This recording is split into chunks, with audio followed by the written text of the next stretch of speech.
Vamos dar início, então, ao estudo das parábolas do Evangelho segundo São Marcos. Para entender essas parábolas, precisamos localizá-la dentro do contexto do Evangelho. O Evangelho de Marcos é um evangelho dramático. Ele mostra Jesus iniciando o seu ministério com um grande sucesso. Mas esse sucesso vai paulatinamente decrescendo, de modo a chegar já no final do Evangelho à rejeição de Jesus por parte do povo e das autoridades.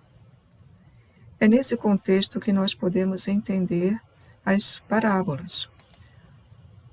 Marcos mostra, de fato, que nos primeiros momentos Jesus teve um grande sucesso. Essas passagens aqui de Marcos 1, Marcos 2, mostram o povo extasiado com o ensinamento de Jesus.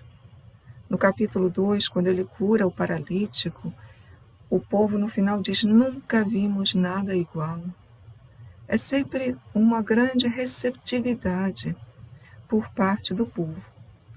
Ao mesmo tempo, entremeados aí nesses capítulos iniciais já, nós temos textos que mostram que Jesus foi sofrendo sempre mais oposição.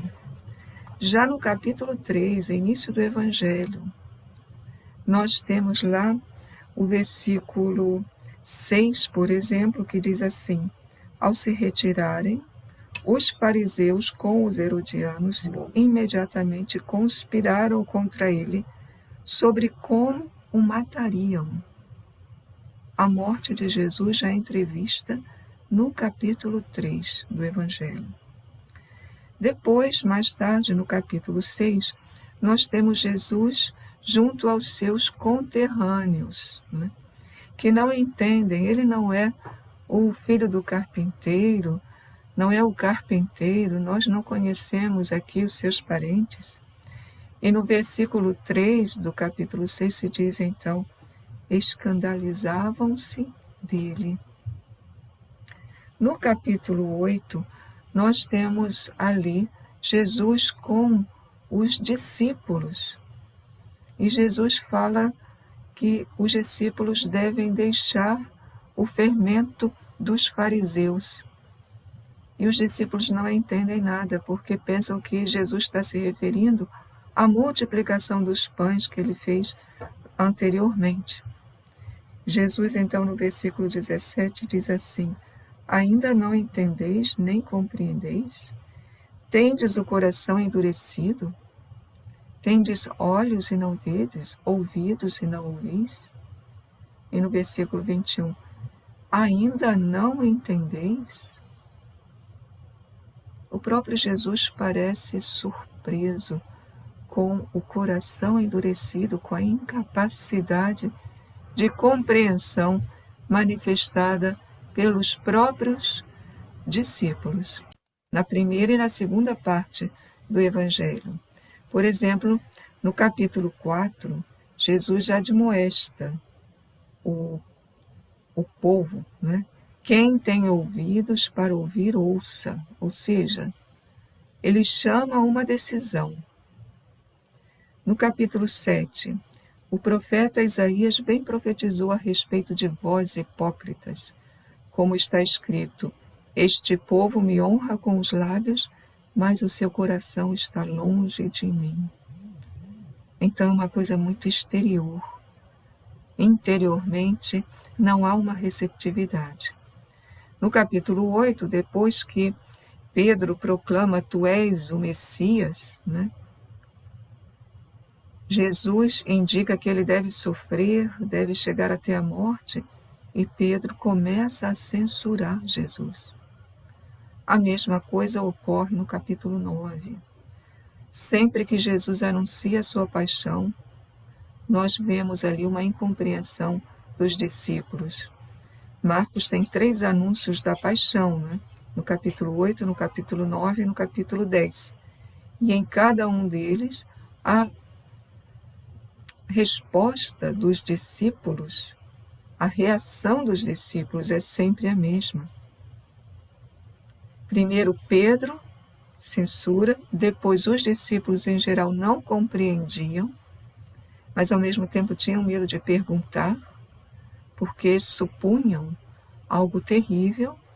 E no capítulo 10, no capítulo 10, que é o terceiro anúncio da paixão, Jesus ia à frente, os discípulos o seguiam com medo, estavam assombrados, apavorados. Então nós vemos que inicialmente o povo rejeita Jesus, mas depois os próprios discípulos rejeitam Jesus, como nós vemos aqui. E isso vai chegar ao ponto alto em dois momentos. Primeiramente, quando Jesus narra a parábola dos vinhateiros homicidas, ele vai depois falar no final da parábola do filho que morre, que é morto, e vai aplicar isso a si mesmo. Eu sou aquela pedra que os construtores rejeitaram.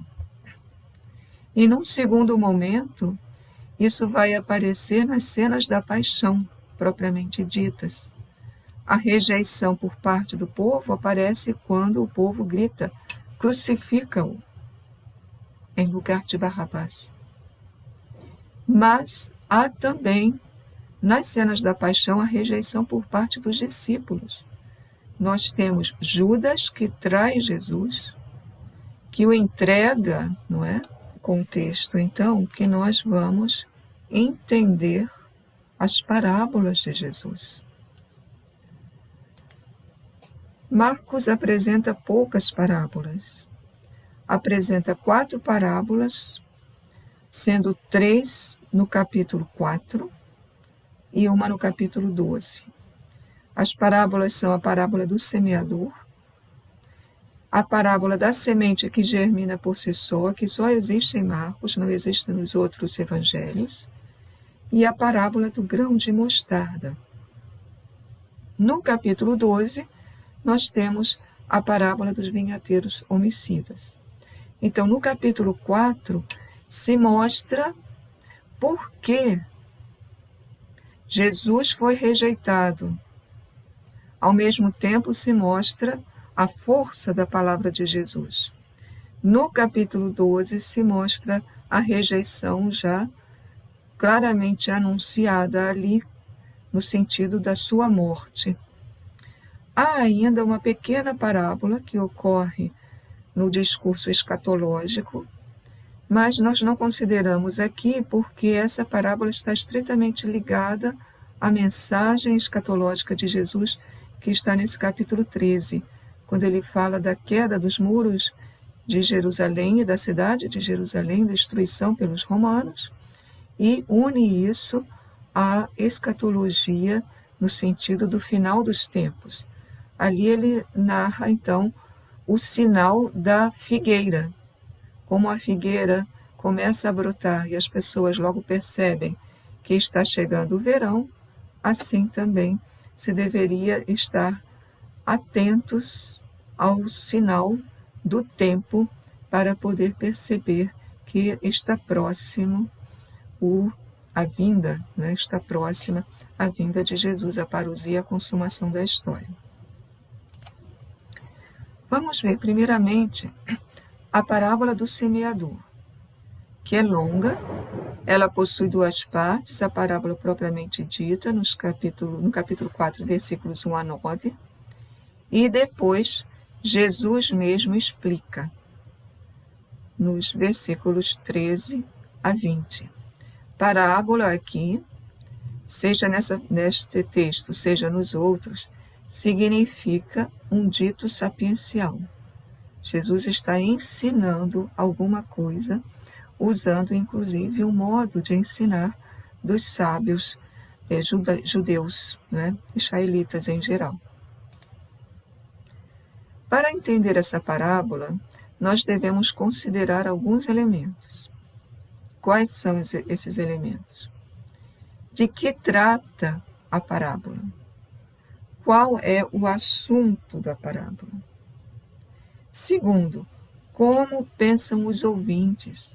Quando Jesus fala uma parábola, ele está querendo convencer os ouvintes. Então, os ouvintes não estão partilhando do seu ponto de vista. Os ouvintes pensam de maneira diferente. E Jesus conta a parábola para quê? Para convencer os ouvintes acerca do seu ponto de vista. Então, nós temos que entender como pensam os ouvintes, qual o ponto de vista de Jesus e como Jesus espera, então, convencer os ouvintes com a sua parábola. A parábola do capítulo 4, que todos nós conhecemos, né, fala exatamente da ação de Jesus que é rejeitada. Né? Ele é o semeador que semeia a palavra. Por 3 vezes a semente falha, uma só vez ela frutifica, mas frutifica então com grande sucesso. Assim, Jesus quer mostrar para os seus ouvintes, explicar para os seus ouvintes que o sucesso das suas palavras não depende só daquilo que ele anuncia, depende também do terreno, depende também dos ouvintes. Né? Está explicando aos ouvintes a rejeição, o porquê da rejeição do seu ministério. Não depende dele, depende do terreno. A palavra, portanto, tem em si uma força, mas ela não age sem a colaboração do terreno. Depende do terreno o seu sucesso.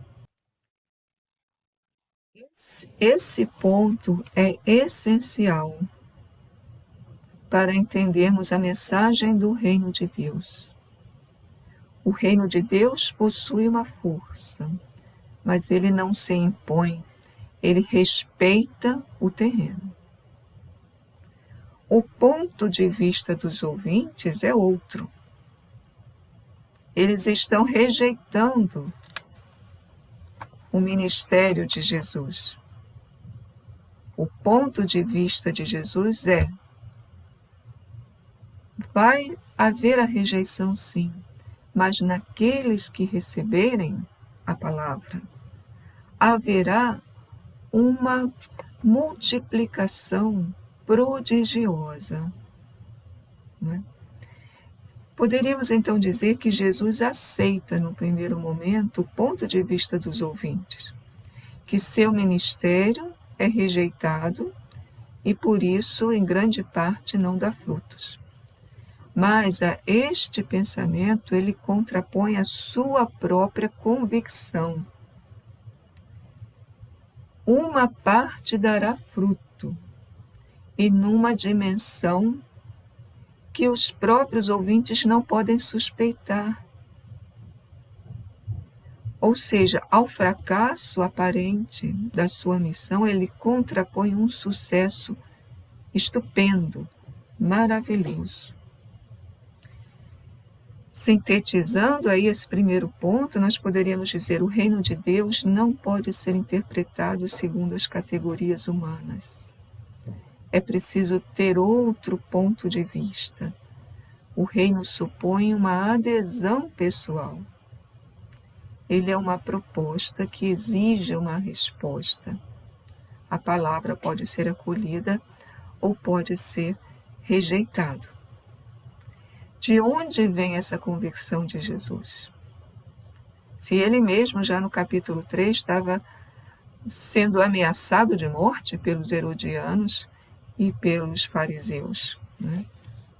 A sua convicção só pode vir daquilo que ele traz dentro de si, da sua experiência pessoal, não da experiência externa. O grão que cai numa terra boa produz de um modo que não se poderia esperar no solo do solo da Palestina naquela época. Produzir 30, 60, 100 por um, isso ultrapassa qualquer expectativa do melhor agricultor. Então, Jesus é otimista, ele tem confiança naqueles que receberem a palavra. Com boa disposição, essa palavra terá um frutificar imenso, muito grande.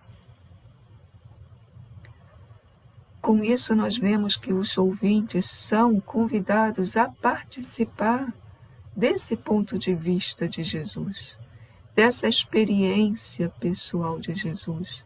Não avaliar as coisas só exteriormente, avaliar a partir da ótica divina, participando da convicção de Jesus. Os discípulos, sobretudo, são chamados a isso. Senão os discípulos desanimariam. Seria 3-1, 3 terrenos rejeitam, só um é que acolhe, mas não é essa a proporção. Porque no terreno que há a aceitação da palavra, os frutos ultrapassam tudo o que se poderia esperar. Nós diríamos assim, até compensam os 3 tipos de terreno onde ele não frutificou, onde a palavra não frutificou. Passando para frente, então, vamos ver as situações que impedem a semente de produzir fruto. Jesus explica, não é? Os que estão à beira do caminho são aqueles nos quais é semeada a palavra. Quando a escutam, logo vem Satanás e arranca a palavra neles semeada. Quem é Satanás? Não é? No Evangelho de Marcos, nós temos uma explicação no capítulo 8, versículo 33, quando Jesus diz a Pedro, não é? Quando Pedro rejeita, censura Jesus, ao Jesus mencionar a sua morte, Jesus diz a Pedro: vai para trás de mim, Satanás. Tu não entendes a lógica do reino de Deus. Tu és incapaz. Então, em Marcos 8:33, Satanás é aquele que se opõe ao caminho de Jesus, que não compreende que a humilhação, a morte, a cruz são inerentes ao caminho de Jesus. Ou seja, resumindo aí a ideia desse versículo 15, a incapacidade de compreender o caminho da cruz é o que Jesus rejeita aqui. São aqueles que recebem a palavra, mas são incapazes de aceitar a cruz. E o que é isso? A incapacidade de compreender a cruz é o desejo de ter sucesso, de dar tudo sempre bem. O discípulo tem que entender que aceitar a palavra é, ao mesmo tempo, aceitar um caminho de humilhação, de incompreensão, de rejeição que pode chegar até o máximo. E, portanto, rejeitar o sucesso fácil, o êxito, o prestígio, o querer ser sempre reconhecido.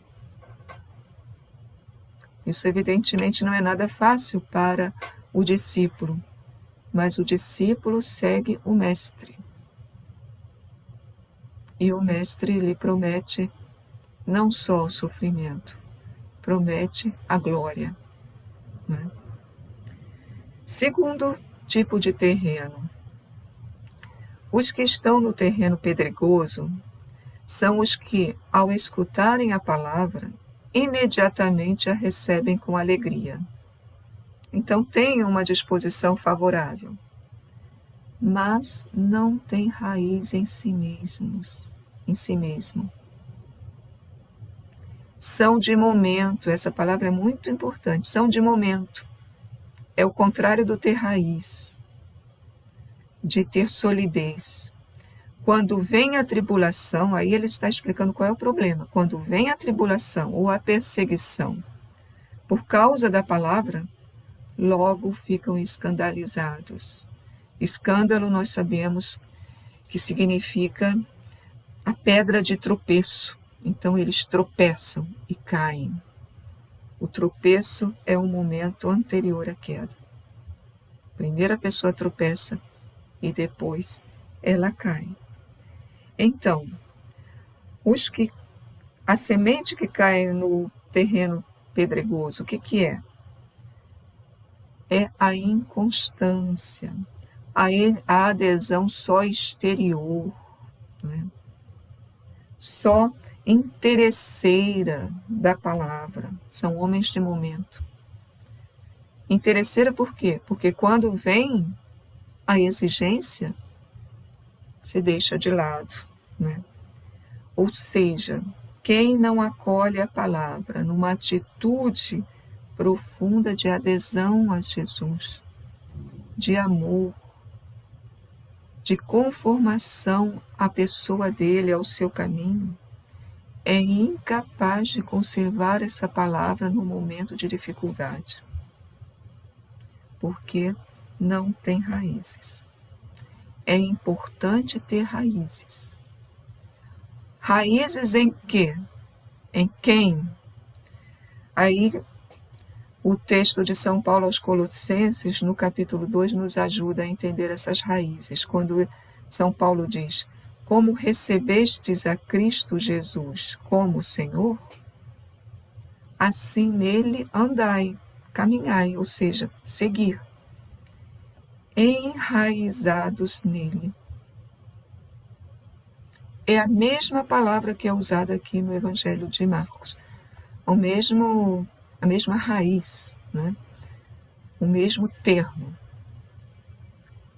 Ter raiz e estar enraizado. Às vezes as nossas traduções trazem arraigados, mas se a gente traduz por enraizados, percebemos melhor que Colossenses 2 tem a ver com Marcos 4. Ter raiz em si mesmo significa estar enraizado em Jesus. Lançar as raízes na vida de Jesus, na pessoa de Jesus. E aí Paulo explica: edificados sobre ele, apoiados na fé como aprendestes, e transbordando de ação de graças. Estar enraizado em Jesus não é ter uma vida triste, porque vai me esperar aqui a perseguição e a tribulação. Não.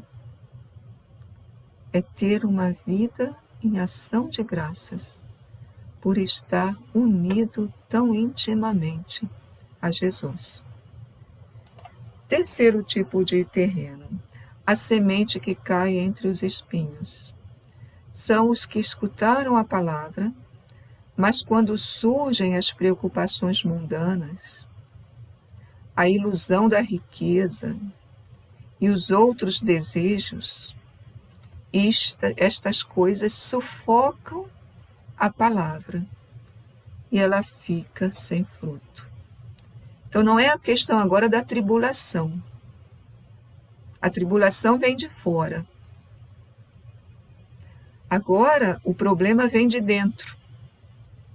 As preocupações, que tipo de preocupação? Mundanas.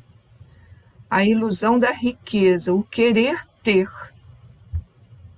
E os outros desejos, o querer aparecer, o querer ter sucesso, o querer ter posição. Isso sufoca a palavra e ela fica sem fruto.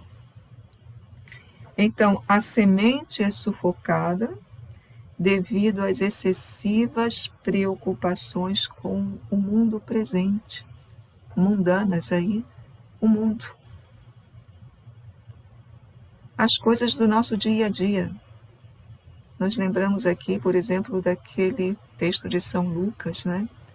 Quando Marta está servindo Jesus, é uma coisa justa fazer o trabalho da casa, preparar as coisas para Jesus?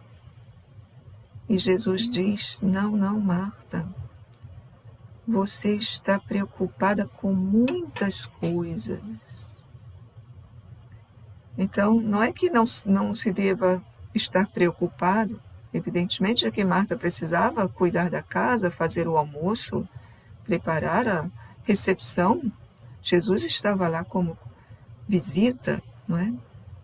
Mas é a preocupação com muitas coisas, é a preocupação excessiva, que implica inclusive uma falta de confiança em Deus, ou pelo menos viver a vida de modo paralelo a Deus. Nos momentos em que eu vejo as coisas que eu devo fazer, eu me esqueço de Deus, então eu fico só preocupado com as coisas. Deus já não interfere naquilo. É como se fossem duas vidas paralelas. Quando eu rezo, quando eu estou na missa, e a outra vida quando eu estou no meio do trabalho, no meio das minhas tarefas cotidianas. Eu não consigo fazer a interseção das duas coisas. Tu te preocupas com muitas coisas, mas uma coisa só importa, né?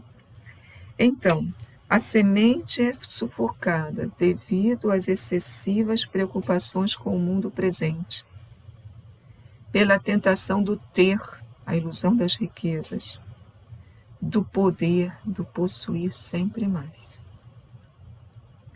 Por fim, o quarto terreno, a semente que produz fruto.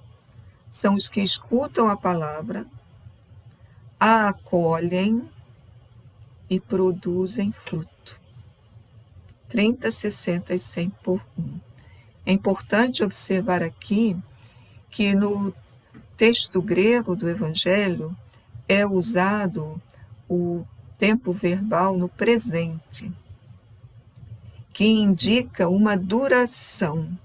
São os que estão escutando continuamente, são os que escutam continuamente a palavra, os que acolhem continuamente a palavra e por isso produzem continuamente fruto. Essa diferença do tempo verbal é muito significativa, que nas traduções em português, muitas vezes a gente não consegue mais captar, né? Mas que existe no texto grego. Então, o que Jesus está dizendo? Há problemas na recepção da palavra. Eu anuncio o reino de Deus. Eu anuncio a palavra. Muitos acolhem, mas ela não frutifica. Por quê? Por diversos problemas que o terreno tem, não que a semente tem. A semente tem um poder maravilhoso, tanto que ela vai frutificar muito, muito mais do esperado se encontra um terreno bom. Mas o problema é o terreno, e aí são 3 problemas. Quem não quer aceitar a cruz, quem aceita primeiro a palavra de Jesus momentaneamente, mas no momento da dificuldade sucumbe porque não tem raízes, não deixou a semente se enraizar, ou seja, escutou, mas não acolheu, não está escutando continuamente. É coisa de momento. E terceiro, aqueles que não se deixam tomar pela palavra, vivem uma vida paralela com as suas preocupações e a palavra já não incide mais na vida concreta. E essa pessoa, então, procura sucesso, êxito, posses financeiras, não é? E isso sufoca a palavra. Sufoca realmente a palavra, porque cobre, não deixa que ela germine, coloca uma capa, a pessoa não dá mais importância à palavra, não a acolheu de fato. O chamado de Jesus, então, é a repensarmos a vida. Qual é o tipo de terreno que é o nosso coração? E aí, então, ajustarmos o nosso modo de ver ao modo de Jesus. Se nós escutamos continuamente a palavra de Jesus, então nós teremos raízes. Nós aceitaremos as tribulações como parte na cruz de Jesus. Nós não procuraremos os ganhos, o êxito. Nós teremos em nós os critérios do reino de Deus. Escutar continuamente a palavra, acolher essa palavra e então produzir fruto. E como é que se produz fruto? Na vida. Vivendo essa palavra, pautando a vida por essa palavra e com isso também sendo semeador dessa palavra. Assim concluímos a primeira parábola de Jesus, que é a parábola do semeador. Vamos agora passar para as outras duas parábolas do capítulo 4, que também se referem a uma semente.